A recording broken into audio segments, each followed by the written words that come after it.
12 కంటైనర్ల ఎర్ర చందనం, దాన్ని తీసుకెళ్తున్న మనుషులు మిస్ అయ్యారు కాబట్టి నా అంచనా ప్రకారం వాళ్ళ మనుషులు కూడా వెతుకుతూనే ఉండాలి.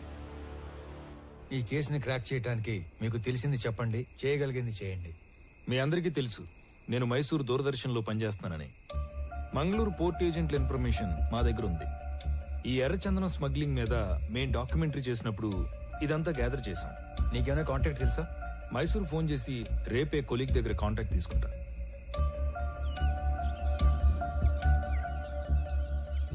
నేను నీకు రాత్రి చెప్పినట్టుగానే మా ఆఫీస్లో కొలీగ్ కి ఫోన్ చేసి కాంటాక్ట్ తీసుకున్నాను. నువ్వు అనుమానించినట్టే పోర్ట్ ఏజెంట్ అప్పుడు మిస్ అయిన మాల్ కోసం తిరుగుతున్నాడంట. నువ్వు వెళ్ళి కలవచ్చు. సరే మరి నేను వస్తా. అలాగే.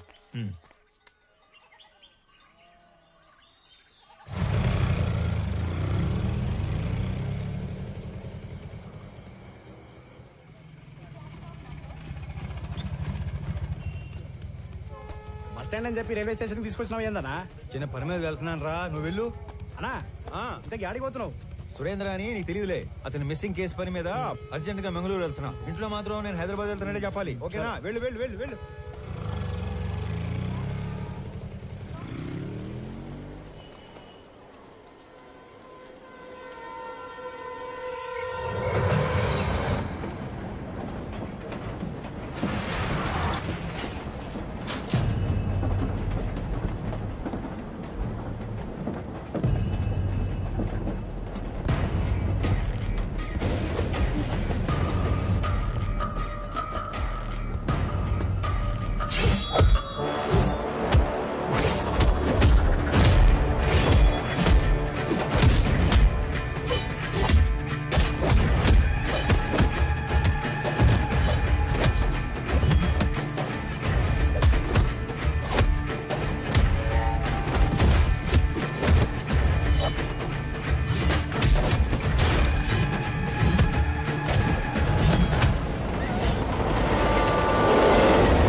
అనంత్, నువ్వేంట్రా?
బిడ్డ చురుగ్గా ఉండే కుర్రోడు.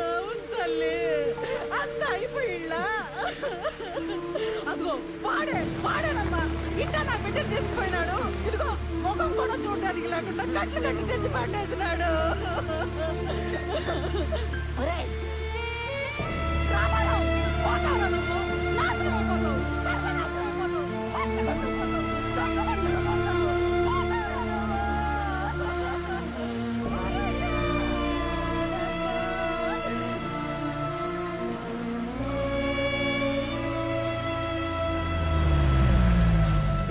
బస్ లో హైదరాబాద్ పోవాల్సిన ఓడివి ట్రైన్ లో మంగళూరు ఎందుకు పోతాండావురా?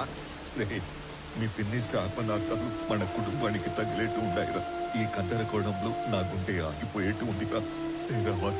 నిజం చెప్పరు. నేను చెప్పింది నిజమేనా? నిజం కాదు, అన్ని ఉత్త కూతలే. ఇదిగో పెద్దాయనా, మీ వాడు ఏం చెప్పాడు? ఆ బాడీ ట్రైన్ లో నుంచి జారి పడిందన్నా. అస్సలు కాదు, రన్నింగ్ ట్రైన్ లో నుంచి ఎవడో బలవంతంగా తోస్తే ఆ బాడీ బయటపడి తుక్కు తుక్కు అయ్యింది. హే రామారావు, బల్లె దొరికావరా సామ. ఈసారి ఉళ్ళ నువ్వు తప్పించుకోవటం నన్ను తిక్కమక్క పెట్టినంత తేలిక కాదు. ఉడుం పట్టు పట్టేస్తా. పాప స్టేషన్ పోతాంపా. అరే నువ్వు కదలరా సామె, నేను ఎంక్వైరీ చేయాలి. రామారావు, ఇది నువ్వు ఇన్వాల్వ్ అయ్యే టైం కాదు. ఇప్పుడు మా ఇంట్లో ఎమోషన్స్ కంట్రోల్లో లేవు. అనవసరంగా నన్ను ఇరకాటంలో పెట్టాల్సిన అవసరం లేదు నీకు. ఉందిగా, అవసరం ఉంది. అవును, అప్పుడు మనం మొదట్లో కలిసినప్పుడు ఏదో చెప్పావు. క్రిమినల్స్ నేరం చేసినప్పుడు దొరకటం కన్నా పోలీసులకి అవసరం ఉన్నప్పుడు దొరకటం ఎక్కువ. అదే మరి. ఇప్పుడు నువ్వు నాకు అవసరం. పాపా స్టేషన్ పా. పైగా ఈ జనాలందరూ చూస్తున్నప్పుడు నిన్ను స్టేషన్ తీసుకెళ్ళడం నాకు ఇంకా అవసరం కాదు. వాటన్నిటికంటే ముందు నీకు నీ జాబ్ అవసరం. నువ్వు పుట్టింది ఒంగోలు రైల్వే ట్రాక్ పక్కన ఒక చిన్న గుడిసెలో. మీ తాత మీ నాన్నకిచ్చింది ఆ గుడిసె 6 డజను పందులు. మీ నాన్న నీకిచ్చింది ఒంటి నిండా దెబ్బలు, పీపు నిండా వాతలు. నీకు వచ్చిన జీతం అంతా దాచిపెట్టిన నీ ఆస్తి మొత్తం 9 నుంచి 10 లక్షలు ఉండాలి. కానీ ఈరోజు నీ ఆస్తి దాదాపు 3 కోట్లు. దానికి సంబంధించిన పత్రాలు, పాస్బుక్లు అన్ని డీటెయిల్డ్గా నా దగ్గర ఉన్నాయి. పైగా పిల్లలు లేని మీ దూరపు చుట్టం ఒక పోలీస్ ఆఫీసర్ చనిపోతే చిన్నప్పుడు నిన్ను దత్తత తీసుకున్నాడని ఫేక్ సర్టిఫికెట్ పెట్టి కంపాషనేట్ అపాయింట్మెంట్ కింద ఈ పోలీస్ జాబ్ కొట్టేశావు. ఒక్క రిజిస్టర్ పోస్ట్ పంపితే దాంతో నీ జాబ్ మటాష్. చేతి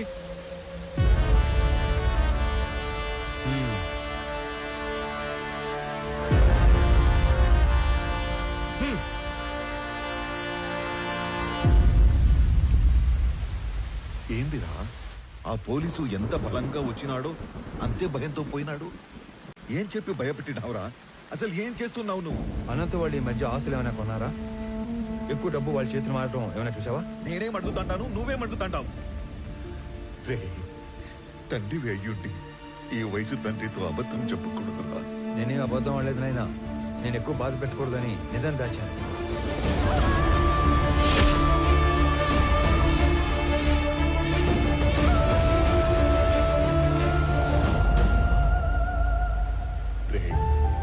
నీకు ఇంత కట్టుకదా అల్లాల్సిన అవసరం ఏమీ లేదు. నా కళ్ళ ముందే పెరిగిన అనంతు అడ్డంటోడు కాదు. ఈ రెండింటిలో ఏదో ఒకటి అబద్ధం. కానీ నమ్మటానికి మనసు ఒప్పుకోవడం లేదురా. పరాయ వాళ్ళు తప్పు చేస్తే ఒప్పుకోవటం, మన వాళ్ళు తప్పు చేస్తే ఒప్పుకోకపోవటం హిపోక్రసీ నాయనా. నాయనా, నీకు దండం పెడతాను. నాకు నీ అంత పరిజ్ఞానం లేదు, కానీ మమ్మల్ని ఏమాత్రం నెమ్మదిగా బతకనియాలని ఉన్నా ఆ మాలిని సమస్యని దయచేసి ఇక్కడితో వదిలేరా.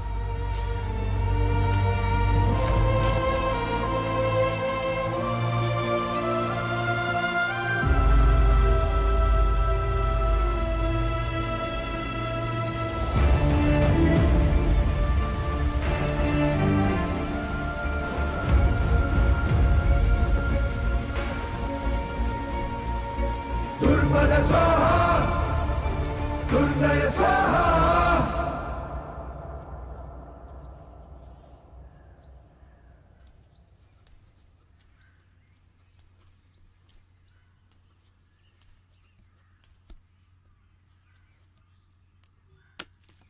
రామారావు, మీ నాయన బొత్తిగా డీలా పడిపోయినాడ్రా. ఎక్కడ కూర్చుంటే ఆడ్నే ఏదో ఆలోచనలోకి పోతుంటాడు. ఆయన ఒక్కడే కాదు, ఈ పిచ్చి పిల్ల కూడా. నీకేమీ చెప్పలేక, చెప్పకుండా ఉండలేక అక్కడ అమ్మా నాన్నల దగ్గర ఏడుస్తా, ఏడకొచ్చి నవ్వుతూ తిరగలేక సతమతమైపోతా ఉండదు పాపం. నువ్వే ఏదో ఒకటి చేసి మమ్మల్ని మామూలు మనుషుల్ని చెయ్యాలరా.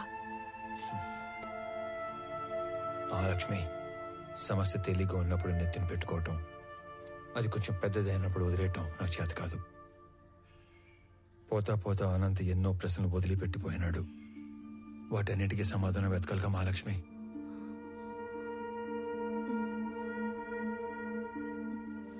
నేను మాట్లాడతాను, నువ్వు వెళ్ళు.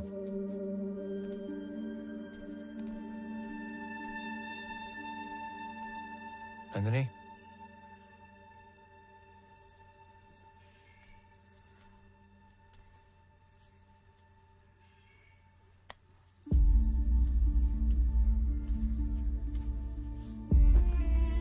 మచ్చలేని బండరాయిలా బతకడం కన్నా మచ్చపడ్డ ఒక భోజనాలా బతకడం నాకు ఇష్టం. నా కోసం ఇంకొన్ని రోజులు ఉపయోగపట్టు, అన్ని సర్దుకుంటాయి.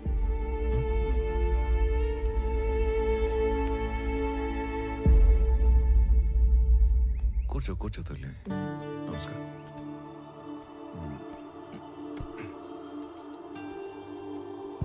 అయ్యా, మనవరాలు మనస్మరిసి తీసుకొచ్చింది. మా వాడు దుబాయ్లో ఉన్నాడని చెప్పడం అబద్ధం. అసలు నిజం ఏంటంటే పరువు పోతని ఎవరికి చెప్పుకోలేక బిడ్డేమయ్యాడో సరిగ్గా వెతకడమే మానేశాను. మా నాన్న గొంతు విని చాలా రోజులైంది. ఈ మధ్య కలలో కూడా రావట్లేదు. మా నాన్న మొహం మర్చిపోతానేమో అని భయమేస్తుంది నాకు. మా నాన్నని వెతకడానికి హెల్ప్ చేస్తారా? బొట్టు పెట్టుకోవాలా లేదా అన్న ప్రశ్నతోనే నా రోజు మొదలవుతుంది. ఇలాంటి అయోమయం ఏ భార్యకి రాకూడదేమో.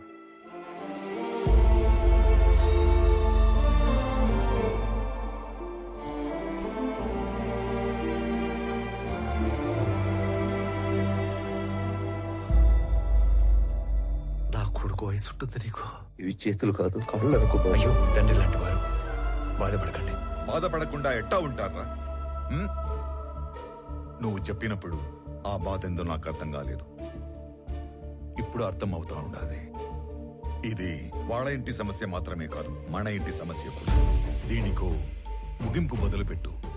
ఎవరడ్డం వచ్చినా, చివరికి నేను అడ్డం వచ్చినా కూడా దీని అంతు తేల్చే వరకు వదలొద్దు.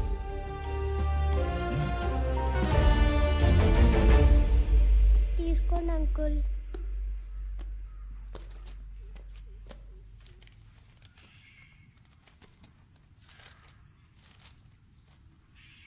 ఈ లెక్కలేంటి తల్లి? రే, నేను నెంబర్ చెప్తా, నోట్ చేసుకో. 085923451. వాడి పేరు సురేష్. 3 తబలాలోళ్ళు, 6000 చొప్పున 3. ఈ అమౌంట్ రేపు ఇచ్చేద్దాం. అలాగే ఇద్దరు మనుషులకి 250 చొప్పున 3 రోజులు, అంటే 2 × 3 × 250. రిటర్న్ వచ్చాక బల్క్ 20,000 ఇస్తాను. ఇంకొక నెంబర్ చెప్తా, రాసుకో. 083323141. వాడి పేరు దివాకర్. 4 సిగరెట్ లోళ్ళు. ఖర్చులిద్దరికి 300 చొప్పున 3 రోజులు. నీ మనిషి కాబట్టి 300 ఇస్తున్నాను. రిటర్న్ వచ్చాక బల్క్గా 30,000 ఇస్తా.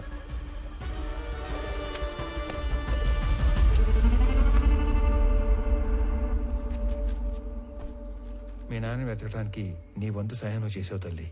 నా లెక్కకి నీ లెక్క యాడ్ అయింది. అమ్మ కింద ఉందిగా, నువ్వు అమ్మ దగ్గరికి వెళ్ళి ఆడుకో. తాతయ్య నేను తర్వాత వస్తాం. దా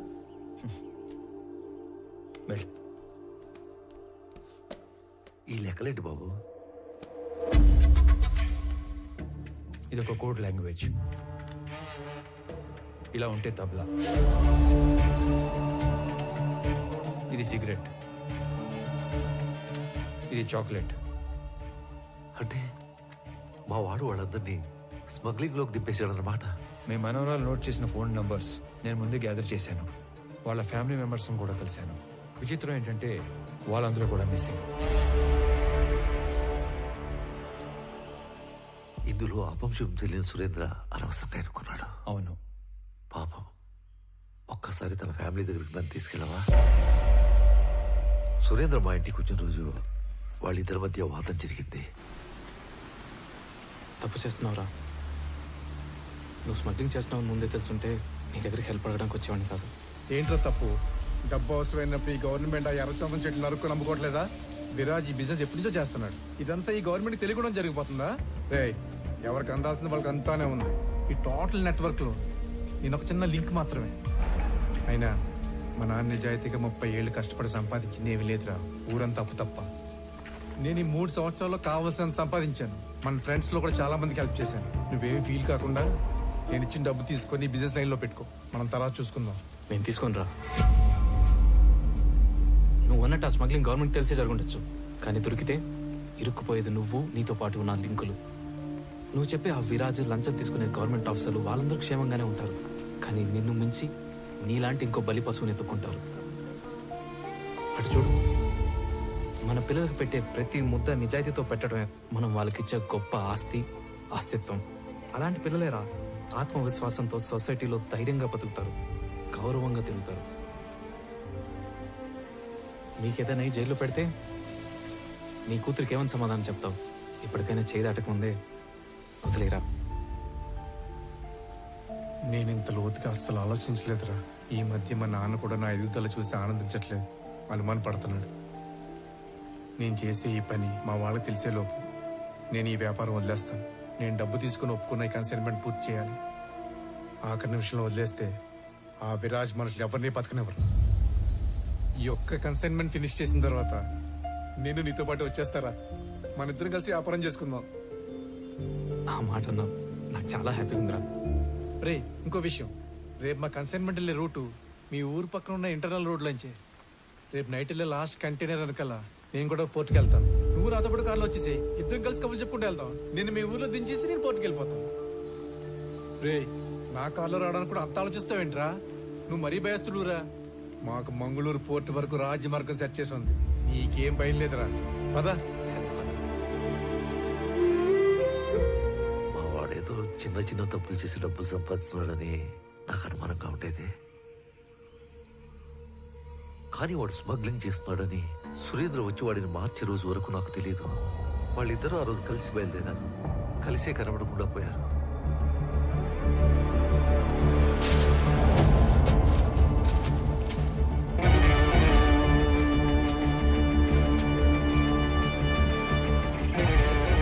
ఏంట్రా చెక్ పోస్ట్ ఎంట్రీలు తీసుకుని అర్జెంట్గా రమ్మన్నా?